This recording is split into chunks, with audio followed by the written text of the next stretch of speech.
So the third concept that I want to introduce is the one that most people find entirely confusing. And the concept is, what does it mean when we say that Israel is the Jewish state? What is that? What does it mean when some people call Israel the Jewish state? You will go downstairs later to hear about Israel's Declaration of Independence. It's right behind me. The Israeli Declaration of Independence mentions the words Jew, Jews, Jewish, Judaism about 20 times. The Declaration itself says, we hereby declare a Jewish state in the land of Israel to be called the State of Israel. What is that? What does it mean? In order to understand that, we need to understand something about what it means to be Jewish. What is that?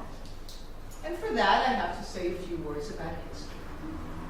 When we speak of the Jewish people, we look to history, we look to tradition, we look at the ancient Hebrews, the Israelites, but really the story of the Jewish people begins as a people in exile. It is the story of the people of the Kingdom of Judea, that it existed here 2,000 years ago, once they were sent into exile by the Roman Empire, who was very annoyed by this little kingdom that tended to rebel frequently. Now, in almost all languages in the world, except English and French, there is a clear recognition that the Jewish people are the people of Judea, the Judaic people. In Hebrew, we say Yehudim, Yehuda. In Arabic, you will say Yehud. In German, Judah. And I think literally in most languages, Japanese, Chinese, Spanish, Portuguese, Hindi, you have a form that says Yehudi, Judaya. You recognize that the Jews are the Judeans. People who only know English and French often are not aware of that. So the story of the Jewish people is the story of the Judaic people, a people in exile. Now, as I said, they've been in exile before. Exodus, Egypt, Babylon. So when they were sent into exile by the Romans, they had a fairly probable idea that they will return. Sooner or later, they will return. It's just that this time, it was much later rather than sooner. So they keep themselves together as a people for that moment. And being a people, being Jewish, for many, many centuries, basically means one package. What do you have in that package? The package is that you belong to a people, to a tribe, to a nation. You have a covenant with God. It's a religious duty. You have a common tradition, a common mythology, and most important, you have a common future. What is that common future for the Judaic people? The future when they will return and restore themselves as a people in their homeland. And during that time, out of the Judaic tradition, the Judaic modes of thought, two great civilizations emerged, Christianity and Islam. And contrary to how we are in the 21st century, neither of these civilizations was very friendly towards the idea of the Jewish people insisting on their traditions and ideas and rejecting the new civilizations that emerged from them, but also claimed to be better than them. So under both Christianity and Islam, Jews are relegated to the margins, discriminated against, persecuted, often vulnerable. And during that time, they have only one choice. They can either be in or out. If they are in with being Jewish, they're in with the entire package. And if they're out, their only way out, if they no longer want to be vulnerable, they don't want to be discriminated against, how do they get out? Their only way out is conversion. Convert to Christianity, convert to Islam, and you can be part of mainstream society. Maybe you will be suspect, but perhaps your children and grandchildren will be fine. Obviously, a lot of Jews converted to Christianity and Islam. If they didn't, we'd be several hundreds of millions of Jews today. We're not. We're 16 million. So that means that the Jews who live today are by definition the descendants of those who didn't convert. Those who decided to stay in the people and the tribe and the nation. But that package of what it means to be Jewish began to be picked apart with the modern era. The modern era began to introduce a whole lot of revolutionary ideas. The ideas of the equality of humankind, the idea of the secular republic, the idea that rulers are not ordained by God, but by the people, by the nation. And under those ideas, most known in the French Revolution, the Jews are suddenly offered something amazing. They're being told that they are hereby emancipated. What does it mean to be emancipated? It means that they are told that they can be equal without having to give up being Jewish.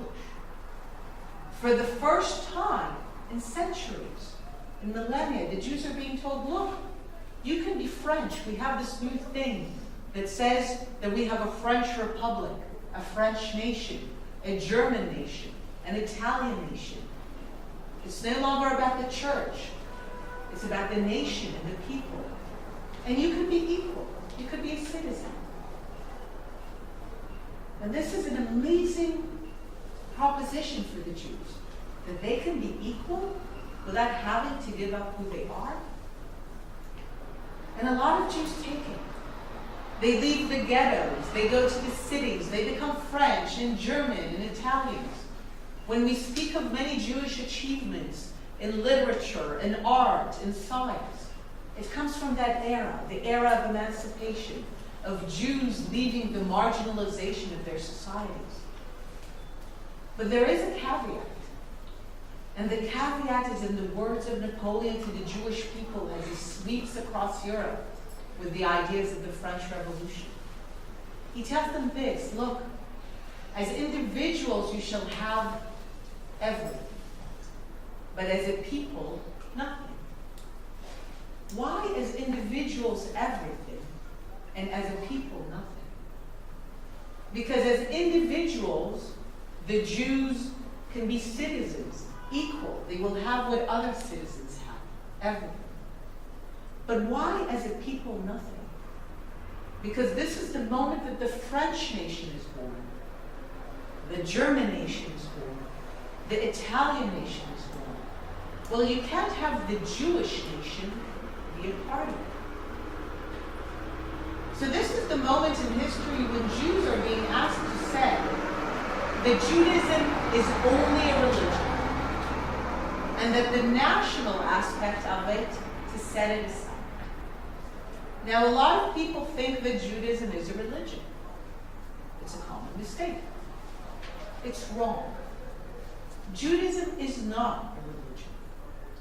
The idea that Judaism is a religion emerges from a particular moment in history when Jews were asked to limit their identity to the elements of religion, prayer, and ritual, and to set aside the idea that they belonged to a nation and a people. This was picking apart the Jewish identity. I'll take questions later. This was picking apart the Jewish identity. And a lot of people realized during the era of the emancipation that even though they were promised equality, the European nations around them couldn't do it. Because religion was no longer acceptable in the 19th century, they came up with a new idea. The idea that the Jews belonged to a different race, the Semitic race, from Shem, the son of Noah. Why did the Europeans call the Jews a different race, a Semitic race? Well, because they wanted to make it very clear that the Jews don't belong, that they're not Europeans. And Jews began to face continued discrimination, this time under the idea that they do not belong because they're of a different race. So a lot of Jews who initially believed in the promise of emancipation and equality said, you know what? The price that we paid in agreeing to say that Judaism is only a religion, that we're not a people, that we're not a nation, that was actually too high a price to pay. If anything, we're one of the world's first peoples and first nations. Our story of Exodus, what is that? It's the story of a nation and a people born. We have given the world the mythology of what it means to be a people and a nation. So you know what?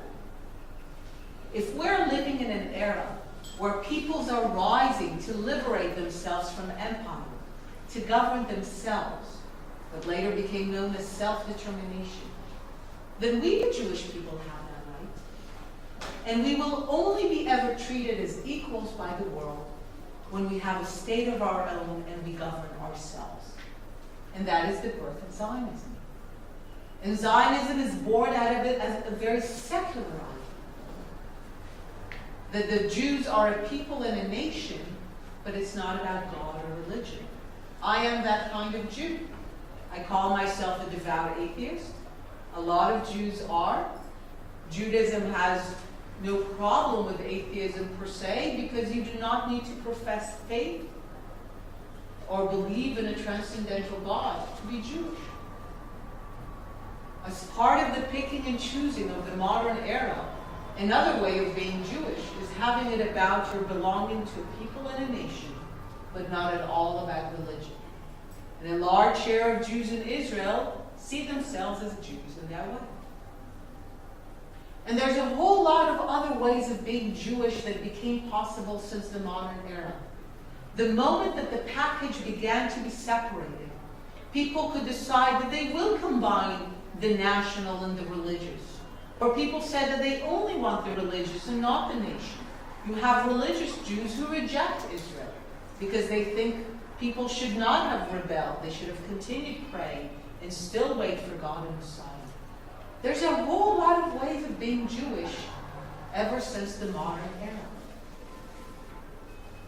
So what does it mean then to be the Jewish state? Certainly when Theodor Herzl thought of the Jewish state, he thought of it as Jewish, not like Christian, not like Catholic, not like Protestant, not like Muslim. He thought of it as Jewish like Italian, Jewish like French, Jewish like German, as a secular nation, as an inclusive idea, not for Jews only. And this Declaration of Independence, how does it define the Jewish state? Well, immediately after the Declaration, it says, we say we hereby declare the Jewish state, it says about the values of the state, social justice and equality. And what does it say? Where did those values come from? It says in the spirit of the Hebrew prophets. So the Jewish state is a secular state that takes its values from ancient traditions of social justice in the spirit of the Hebrew prophets.